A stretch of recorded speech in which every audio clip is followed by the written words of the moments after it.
Dee Curtis, and this morning I woke up to an awful story that a 24-year-old Dallas cowboy was found dead in North Dallas County, or in Collin County.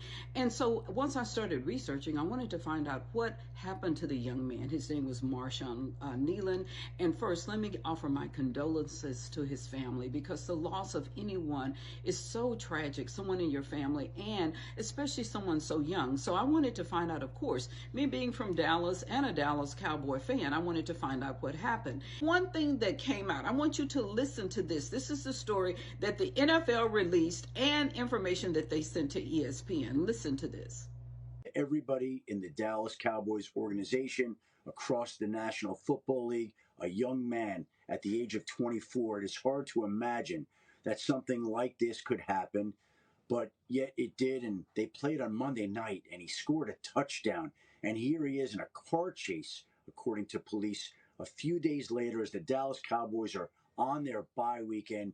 And again, it is just hard to process all these events, how they could happen, and how a situation could end the way that it did. But obviously, condolences to Marshawn Kneeland's family, friends, the entire Cowboys organization. Just a tragic situation here unfolding in Frisco, Texas. The thing that really got my attention is because look at this report. It says at 10:39 is when the pursuit started, and it started in Dallas, and then it ended in Frisco. Now, if going up the Dallas toll road, it depends on his speed. I mean, you're talking about maybe a 15-minute time. It just depends how fast he was going. And then they said his body was not discovered, or he was not discovered until 1:31.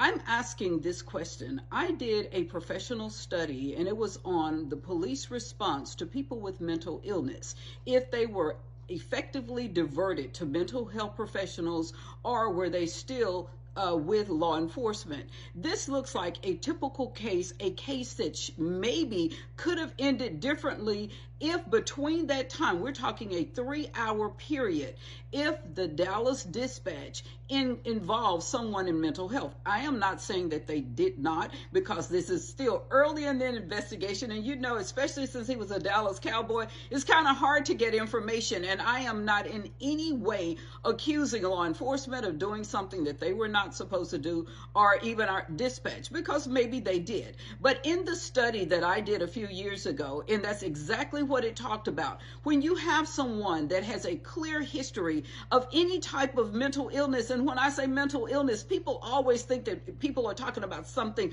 outlandish that they may do. It could be grief. And I had also heard that he lost his mother just